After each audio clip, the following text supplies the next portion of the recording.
Nongere masuze mbifurize kugira ibihe byiza ndabizi ko mudukurikiye kandi muri benshi cyane mu bice bitandukanye mu Rwanda no hanze y'igihugu cy'u Rwanda. Tariki ya 8 ukwezi kwa gatatu 2026 ndabasuza mbifuriza igitondo cyiza n'icyumweru cyiza muri rusange. Ikaze muri gahunda z'amakuru yacu tugiye kugaruka kuri Jean-Luc Habyarimana, uyu muhungu wahoze ari perezida w'u Rwanda Juvenal Habyarimana. Bivuga yuko ari mu migambi mugari wo guhungabanya umutekano w'igihugu cy'u Rwanda Kinshasa muri Repubulika ya Demokarasi ya Congo, ndetse perezida Paul Kagame aherutse kuvuga amagambo akomeye cyane kuri uyu muhungu. Hanyuma kandi turaza kureba umunsi ingabo za Iran cyangwa se umunsi Iran ita muri yombi abasirikare ba Leta Zunze Ubumwe za Amerika. Ndaza no kubabwira andi makuru menshi atandukanye, mbabwire ko hari amakuru avuga yuko umuti wa mbere ni amahoro, niko umukuru wa OMS muri Afurika abwira impunzi z'Ibusuma. Akaba rero ndi byose ndaza kugenda bigaruka muri amakuru. Hanyuma umuhora wa Hormuz byagenda bite Iran iramutse ifunze neza iyi nzira y'ibitoro bigera ku isi hose mu bice bitandukanye. Ikaze muri amakuru. Reka rero mpere kuri uyu mugabo yitwa Mojtaba Khamenei. Ni umugabo ushobora kandi kuba umutegetsi mushya w'ikirenga wa Iran, nyuma yuko umutegetsi w'ikirenga wa Iran Ali Khamenei yishwe n'ibitero bya Israel na Amerika. Benshi bibajije niba umuhungu we Mojtaba yishwe. Hashize iminsi rero nta makuru, ariko kwa kabiri ari ku itariki ya 3 Werurwe televiziyo ya leta ya Iran yavuze ko Mojtaba ari muzima kandi ahugiye mu biganiro no gusuzuma ibintu bikomeye bireba igihugu, gusa nta kintu aravuga ku mugaragaro. Mojtaba ubu afatwa nk'uri imbere mu bashobora kandi gusimbura se, nk'uko ibiro n'amakuru Reuters by'Abongereza bibikesha amasoko abiri y'amakuru muri Iran. Ibi kandi biracyagoye kubigenzura neza. Hagati hariko inteko y'inararibonye igizwe n'abantu bya 188 igomba kandi gutora umutegetsi w'ikirenga w'igihugu. Bivugwa ko iri hafi kugera ku mwanzuro, gusa byitezwe ko iryo tangazo ridashobora kuza mbere yuko Ali Khamenei ashyingurwa, nk'uko bivugwa n'ibiro ntaramakuru Fars News Agency bifitanye isano n'umutwe ukomeye cyane wa gisirikare wa Islamic Revolutionary Guard Corps. Bitandukanye na se, Mojtaba yakomeje kandi kuba umuntu utigaragaza cyane. Nta mwanya yigeze kandi afata mu butegetsi, ntiyigeze anatanga imbwirwaruhame cyangwa se discours cyangwa ibiganiro n'abanyamakuru, uretse amafoto ye make na video byagiye bitangazwa mbere. Gusa hashize imyaka myinshi cyane havugwa imbaraga afite nk'umuntu w'umwizerwa cyane wa se. Inyandiko z'amakuru kandi za leta ya Amerika zatangajwe na WikiLeaks mu mpera z'imyaka y'ibihumbi 2000 zimusobanura nk'umuntu w'imbaraga inyuma y'amakanzu, wabonwaga cyane nk'umutegetsi ushoboye kandi w'imbaraga mu butegetsi, nk'uko ibiro nt'amakuru AFP bikomeza kujya bibitangaza. Gusa gutorwa kwa Mojtaba Khamenei bushobora kutavugwaho rumwe muri iki gihugu. Repubulika ya Kisilamu yashinzwe mu mwaka w'1979 nyuma y'uko ubwami bwa Shah bukuweho, kandi ingengabitekerezo yayo ishingiye ku kuba umutegetsi w'ikirenga akwiye gutoranywa kubera ibitekerezo bye ku idini n'ubushobozi bwo gutegeka aho kuba kuragwa ubutegetsi. Ali Khamenei yavugaga gusa mu mvugo rusange zizimije ku hazaza h'ubutegetsi bw'iyi repubulika. Mu myaka 2 ishize, umwe mu bagize inteko n'inararibonye yavuze ko Khamenei atarashyigikiye igitekerezo cy'uko Mojtaba yaba umukandida kumusimbura we. Gusa Khamenei ubwe ntiyigeze kandi avuga ibi mu ruhame. None Mojtaba Khamenei ninde? Yavutse ku itariki ya 8 ukwezi kwa 9 mwaka w'1969 mu mujyi wo mu majyaruguru ya Mashhad.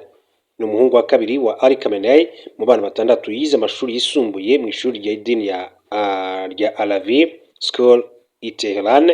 Ku myaka 17 Mojtaba kandi ari mu gisirikare mu gihe cy'intambara ya Iran na Iraq, nk'uko bivugwa n'ibinyamakuru muri Iran. Iyo ntambara mbi cyane yamaze imyaka igera ku 8 yatumye ubutegetsi bwa Tehran burushaho kandi kwishisha Amerika n'inshuti zayo z'iburengerazuba zafashaga Iraq. Mu mwaka w'1999 Mojtaba yagiye i Qom, umujyi mutagatifu wo mu ishami ry'abashiha muri Islam, ajya rero gukomereza ayo amasomo y'idini. Kugeza icyo gihe kandi ntabwo yambaraga umwenda w'abakuru mu idini, kandi ntabwo bizwi neza impamvu yageze ku myaka 30 atarinjira muri iyo seminari, mu gihe kandi ubusanzwe abandi bayijyamo mu myaka y'ubugimbi. Mojtaba ni umwe mu bakomeye cyane mu idini, ibishobora kuba rero inzitizi kumwemeza nk'umutegetsi w'ikirenga. Mu minsi ya vuba ahangaha, ibinyamakuru kandi bimwe n'abategetsi bari hafi y'ubutegetsi bukuru muri Iran batangiye guhamagara Mojtaba Khamenei Ayatollah, izina ry'umukuru cyane mu idini. Muri seminari z'iri dini urwego rwa yatora n'inyigisho zo ku rwego rwo hejuru bifatwa nk'ibyerekana kandi ubuhanga n'ubushobozi kandi ni ibisabwa by'ingenzi mu gutoranya umutegetsi uzakurikiraho. Ariko hari bitandukanye byabaye imbere. Ali Khamenei yazamuwe vuba vuba ku rwego rwa yatora ubwo yabaga umutegetsi w'ikirenga wa kabiri no kuvuga wa Iran mu mwaka w'1989. Byinshi kuri Mojtaba Khamenei tuzagenda tubigaruka amakuru yacu ari imbere. Hanyuma rero reka mbabwire ko impunzi z'abakongomani baba mu nkambi y'Ibusuma muri zone ya Kayongozi ya komine Ruyigi basaba ko batahukanwa iwabo kuko ngo mu duce tumwe na tumwe haza habonetse agahenge. Ni nyuma y'urugendo Mohamed Yacoub aserukira ishami rya ONU yitaho amagara y'abantu OMS muri Afurika yagize ejo kuwa gatanu muri iyo kambi ari kumwe n'umushikiranganji w'Uburundi ajejwe amagara y'abantu yitwa Ridwine Baradahana. N'urugendo yagize muri iyo kambi nyuma y'uko hari haciye iminsi kandi havugwa indwara zitandukanye harimo na kolera zari zigeramiye izi mpunzi mu minsi ya mbere. Mu ijambo ryo guhumuriza izi mpunzi, Mohamed Yacoub yavuze ko yari yashikiye kugira ngo irabire ingene zibayeho nuko zikurikiranwa ku bijyanye n'amagara yabo. Yabwiye izi mpunzi ko nubwo babo babandanya kubafasha, ubufasha nyamukuru ari uko amahoro yaboneka mu gihugu cabo hanyuma rero bagasubira iwabo. Ati ico niboneye nuko twebwe turiko kandi dufasha kandi amaleta yacu avyumve. Dukeneye ko imfashanyo zobandanya zitangwa kugira ngo zino mpunzi zibeho, ariko imfashanyo zisumba ibindi zose ni amahoro. Kuri jewe amahoro aboneke, abantu babone kubaho neza. Yashimiye umushikiranganje w'amagara y'abantu w'Uburundi ku kuntu indwara turiko kandi tuvura aha mu kambi bazigize izabo muri rusange. Uno aserukira ishami rya ONU ryitaho amagara y'abantu OMS muri Afurika ntiyashoboye kandi kwicara n'izi mpunzi kugira ngo azumvirize, ariko zozo zirashima urugendo rwiwe. Umwe muri izi mpunzi yagira ati twaryohewe, ati kubona ukuntu yaje kutugenderera ahangaha nitega yaduteye. Ati dusaba rero ko iyo tuvugira kugira ngo dutahe iwacu kuko tumaze rero kumva ko hamwe agahenge kabonetse, ariko uwundi wewe siko abibona, aho agira ati sinshobora gutahuka muri Kongo kuko ntashe noba niroshe mu muriro. Ati no ngaha ndi hano Ibusuma sinumva ko ntekaniwe na gato. Uyewe yisabira ko bumwuguriza mu kindi gihugu. Izi mpunzi zivuga ko ziri mu bibazo ku buryo zibura uko zibigira. Umwe mu bakenyezi rero bari muri kambi yagira ati nari kumubwira udusubize iwacu muri Kongo, aha turara hanze, ati nta fungurwa dufise, ati imvura nayo igasongera kandi sibe, ati tubuze indya, tubuze ivyo turyamako, no kuri twifuza gusubira iwacu. Ku ruhande rwiwe mushikiranganje w'amagara y'abantu w'Uburundi twari Dwine yemeza ko ubu ivyo kubura, ati izo mpunzi ati vyatunganijwe neza, ati gusumba mu minsi ya mbere, kandi ko abakeneye ubuvuzi kandi badashobora kandi kuronswa mu kambi barungikwa mu bitaro bikuru biri mu Ruyigi na Kibuye mu ntara ya Gitega mu gihugu cy'u Burundi. Ikaze makuru yacu kuri inkuru, reka mbabwire ko Perezida Paul Kagame yongeye kandi gutanga impuruza ku mikoranire ikomeje hagati ya Kinshasa, umuhungu wa Habyarimana ndetse na FDLR. Perezida Paul Kagame yongeye kandi kugaragaza ko hari imikoranire ikomeje hagati ya guverinoma ya Repubulika ya Demokarasi ya Congo ndetse barimo Jean-Luc Habyarimana usanzwe ari umuhungu wa Habyarimana Juvenal wahoze ari perezida w'u Rwanda mu rwego rwo gushimangira ubufatanye n'umutwe wa FDLR. Umukuru w'igihugu yabigarutseho kandi mu ijambo yaraye agejeje ku badiplomate bahagarariye ibihugu n'imiryango mpuzamahanga itandukanye mu Rwanda nyuma yo kubakira mu nsangiro. U Rwanda rumaze iminsi rero ruri ku gitutu cy'ibihugu birangajwe imbere na Leta Zunze Ubumwe za Amerika ndetse zikomeje kandi kugenda zirufatira ibihano zirushinja guha ubufasha umutwe witwaje intwaro wa AFC-23. Amerika kandi irushinja kunanirwa kubahiriza amasezerano ya Washington rwasinyanye na Congo Kinshasa mu mwaka ushize wa 2025. Perezida Paul Kagame yagaragaje ko u Rwanda kandi kimwe n'ibindi bihugu rufite uburenganzira bwo kurinda imipaka yarwo, gusa amahanga akaba akomeje kandi kurusaba kwirengagiza ibibangamiye umutekano warwo. Umukuru w'igihugu agaruka ku makimbirane yo mu burasirazuba bwa Congo yavuze ko atari mashya cyangwa ngo abe agoye kuyasobanukirwa. Yavuze ko byabaye ngombwa ko amara imyaka myinshi cyane kubera kwirengagizwa n'abafite ubushobozi bwo gukora itandukaniro rinini cyane mu kuyakemura.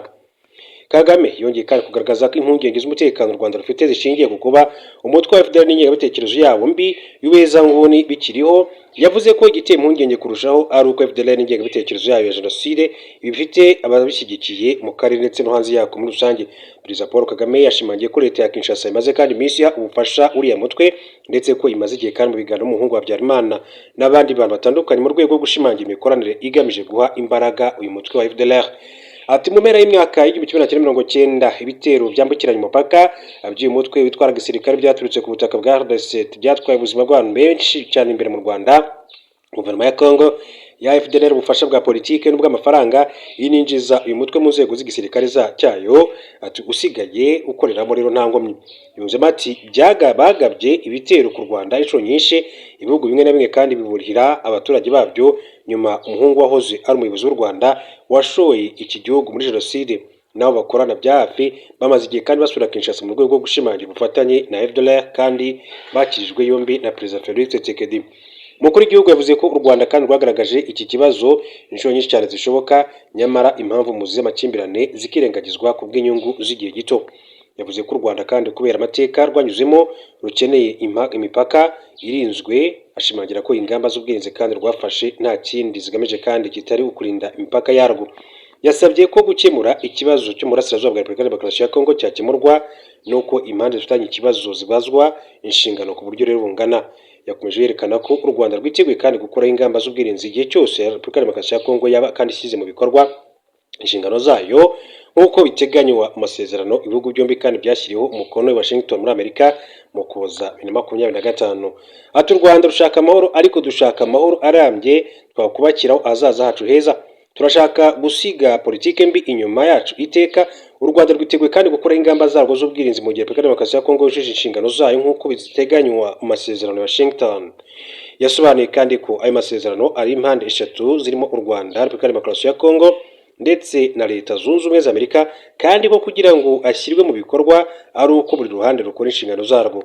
Ati kugira impande eshatu muri urugendo hanyuma ugatekereza ko uruhande rumwe nirwo rugomba kubahiriza inshingano zarwo, ntabwo nzi ibyo twakabaye kandi twitega muri ibyo. Aho niho usanga rero turi.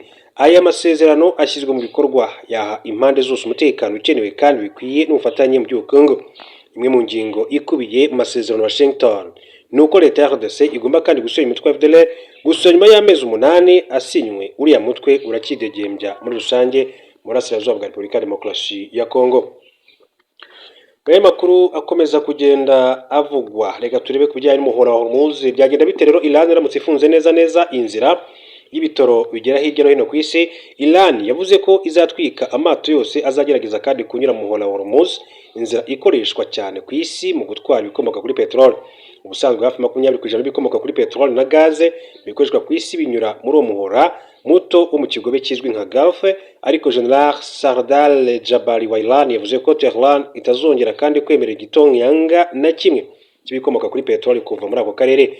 Urujijo kubigiye rero kuba n'ihungabana ry'ubucuruzi mpuzamahanga byatewe na Iran isubiza ku bitero bya Amerika na Israel byamaze kandi kuzamura ibiciro by'ibikomoka kuri peteroli ku masoko mpuzamahanga no mu Rwanda, doretse ko n'itangazo rivuga ko ibiciro bya essence ndetse n'amazutu byamaze kuzamuka mu bihugu bitandukanye byo mu karere. Izi ngaruka ntizirigaragaza, ariko nko mu Rwanda hatangajwe ibiciro bishya by'ibikomoka kuri peteroli no guhera uyu munsi mazutu diesel nayo yongeweho amafaranga 48 ugereranyije n'igiciro cyari kiriho. Gufunga umuhora rero bishobora kurushaho kuzamura ibiciro by'ibicuruzwa na serivisi ku isi hose, ndetse inzobere mu bihingwa zaburiye ko ibi bikomeje kandi ibiciro by'ibiribwa byazamuka muri rusange. Umuhora wa Hormuz ni iki kandi uherereye he? Umuhora wa Hormuz ni umwe mu nzira z'ingenzi cyane zo gutwara ibicuruzwa ku isi, kandi niyo nzira y'ingenzi cyane inyuramo ibikomoka kuri peteroli.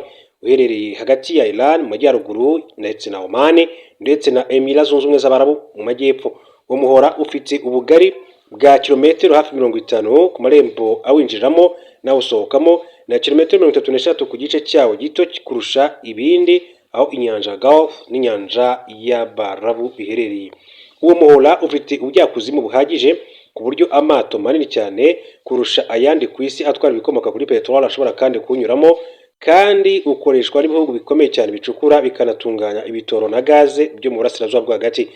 muri 2025 hafi utugunguru miliyoni 20 tw'ibitoro twacaga mu muhora wa Hormuz buri munsi nk'uko bigaragazwa n'ibyegeranyo by'ikigo cy'abanyamerika gishinzwe amakuru ku bijyanye n'ingufu. Ibyo bingana kandi n'ubucuruzi bw'ingufu bufite agaciro kari hafi ya miliyari 600 z'amadolari y'Amerika ku mwaka. Ibyo bitoro ntibyaturukaga gusa muri Iran gusa, ahubwo bituruka no mu bindi bihugu cyane byo mu karere nka Gulf, nka Iraq, Kuwait, Qatar, Saudi Arabia, Emirates Zunze Ubumwe z'Abarabu. Ni izihe ngaruka zishobora kuvuka ku gufunga uyu muhora? Hafi amato 3,000 anyura muri uwo muhora buri kwezi. Abasesenguzi baburiye ko uko hashira igihe amato adashobora guca muri uwo muhora, ariko ibiciro by'ibikomoka kuri peteroli nibyo kwigeza ku isoko bizagenda bizamuka. Uwitwa Arne Rohman Rasmussen n'umusesenguzi mukuru muri Global Risk Management, ni ikigo gitanga isesengura ku isoko ry'ingufu, yabwiye CBC News ati mu by'ukuri wamaze gufungwa kuko nta muntu kuvuga nta bwato ati uri gutinyuka kandi kunyuramo. Ushobora kandi kuraswa wate kandi mucungu ushobora kubona ubwishingizi ati wanabubona kandi bukaba buhenze cyane. Bityo rero no gutegereza kugeza igihe umutekano uzagaruka. Niba ibiva petrol cyangwa na gaz bituruka muri uwo muhora ati bihagaritswe bizagira ingaruka zikomeye cyane ku isoko. Igiciro fatizo cy'akagunguru k'ibitoro bya mbere byiza bitunganyije kuwa mbere cyageze ku madolari 82 nyuma yuko nibura amato 3 yagabweho ibitero hafi y'umuhora wa Hormuz mu mpera z'icyumweru. Ibyo byatumye amato atwara ibiva kuri petrol agera ku 150 adakomeza urugendo nk'uko byatangajwe n'ikigo cy'itangazamakuru cya Reuters. Kwa kabiri icyo giciro kandi cyageze ku madolari 85 ku ijana, madolari 85. Igiciro giheruka kandi kugera aho muri Nyakanga no kwa kwezi kwa 7/24. Gufunga uwo muhora Hormuz kandi w'ingenzi mu gutwara ibicuruzwa bizanagira ingaruka ku bihugu byo mu karere nka Gulf, ka Saudi Arabia bifite ubukungu bushingiye cyane ku kohereza ibitoro mu mahanga. Iran ubwayo yohereza hafi utugunguru miliyoni 1,700 tw'ibikomoka kuri petroli ku munsi, nk'uko ikigo mpuzamahanga cy'ingufu International Energy Agency gikomeza kugenda kibitangaza. Iran yohereje kandi hanze petrol ifite agaciro ka miliyari 37 z'amadolari Amerika, no kuvuga hafi miliyari 50 z'amapaundi. Mu mwaka w'ingengo y'imari warangiye muri Werurwe 2025 akaba ariyo nyungu nyinshi cyane yabonye mu myaka 10 ishize, nk'uko bigaragazwa n'ibyegeranyo bya Banki Nkuru ya Iran. Gufunga umuhora wa Hormuz kandi bizanagira ingaruka zikomeye cyane kuri Aziya. Muri 2022 hafi 82% by'ibitoro bidatunganyije, no kuvuga ibyo twakita mu rurimi rw'icyongereza crude oil n'ibyitwa condensate, imyuka ihinduka amazi yohereje cyane iboneka kenshi hamwe na gaze muri rusange karemano byanyuraga mu muhora wa Hormuz, byari kandi bigenewe ibihugu byo muri Aziya nk'uko ibyegeranyo bya EIA bikomeza kugenda bibigaragaza.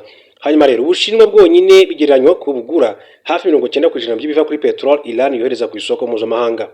Kubera ko Ubushinwa kandi bukoresha ibyo bitoro mu gukora ibicuruzwa buhita bwohereza mu bindi bihugu, izamuka ry'ibiciro by'ibiva kuri petrol rishobora kandi gutuma ibiciro by'ibicuruzwa ku baguzi ku isi hose bizamuka. Ni gute rero Iran yafunguye umuhora? Amategeko y'umuryango w'abibumbye yemerera ibihugu kugenzura amazi y'inyanja kugera kuri kilometero 25 uvuye ku mwaro w'igihugu. Ku gice cyawo kigufi kurusha ibindi, umuhora wa Hormuz n'inzira z'amato ziwunyuramo biherereye mu mazi ya Iran ndetse na Oman. Ntabwo birasobanuka neza uko Iran iteganya gufunga umuhora, ariko nk'uko impuguke bivuga, bumwe mu buryo bushoboka cyane kuri yo ni ugutega ibisasu ikoresheje amato mato yihuta n'amato y'intambara y'umunsi y'amazi, icyo twavuga ngo ni submarine. Ingabo zirwanira mu mazi ya Iran zishobora no kugaba kandi ibitero ku mato y'intambara y'amahanga ndetse no ku mato y'ubucuruzi. Leta Zunze Ubumwe za Amerika gatahongaho kandi zabanje gukoresha imbaraga za gisirikare mu kongera gusubizaho urujya n'uruza rw'amato muri umuhora. Mu mpera z'imyaka y'1980 mu gihe cy'intambara yamaze imyaka igera ku 8 hagati ya Iran na Iraq, nigeze kwigaruka mu makuru yacu ya mbere, ariko ibitero byagabwe ku bikorwa remezo by'ibitoro byaje gukomera bihinduka intambara kandi ku mato atwara ibitoro, aho ibi bihugu byombi byarasaga ku mato atabogamiye ku ruhande urwo rwo rwose kugira ngo bishyire igitutu ku bukungu bw'ikindi. Amato ya Kuwait yatwaraga petroli ya Iraq niyo yari yibasiwe cyane. Amaherezo amato y'intambara ya Amerika yatangiye kandi kwerekeza anyura mu Kigobe, mu gikorwa cyabaye kimwe mu bikorwa bikomeye cyane by'intambara yo mazi byabayeho kuva intambara kabiri isi yose, nk'uko byatangajwe n'ikigo cy'ingabo zirwanira mu mazi cy'Amerika ni US Naval Institute. Haboneka izindi nzira yasimbura iyafunzwe. Ubwoba buhoraho bw'ifungwa ry'umuhora wa Hormuz ryatumye imyaka ishize ibihugu byo mu karere ka Gulf byohereza ibikomoka kuri peteroli mu mahanga bitegura izindi nzira zo kohereza ibicuruzwa byabyo. Saudi Arabia ifite umuyoboro ni ukuvuga pipeline ureshya n'1200 ni ukuvuga kilometero ushobora gutwara utugunguru tugera kuri miliyoni 5 z'ibitoro ku munsi nk'uko bigaragazwa n'ikigo gishinzwe amakuru mu by'ingufu muri Amerika navuze hejuru. Mu bihe byashize yanakoresheje kandi by'agateganyo umuyoboro wa gaze karemano mu gutwara ibiva kuri peteroli. Emira z'Abarabu zo zahuje kandi ibibanza byazo bicukurwamo ibitoro biri imbere mu gihugu n'icyambu cya Fujairah kiri ku nyanja Oman binyuze ku muyoboro pipeline ushobora gutwara byibura utugunguru miliyoni 1.5 tw'ibitoro ku munsi. Ibitoro kandi ushobora kunyuzwa muri iyo miyoboro yindi kugira ngo irenge umuhora wa Hormuz, ariko nk'uko Reuters n'amakuru by'Abongereza bibitangaza, ibyo byatuma igabanuka ry'ibitoro bigemurwa riba hagati ya miliyoni 8 na miliyoni 10 z'utugunguru ku munsi muri rusange. Byinshi kuri amakuru tuzabigaruka mu makuru yacu ataha. Reka mbifurize gukomeza kugira ibihe byiza.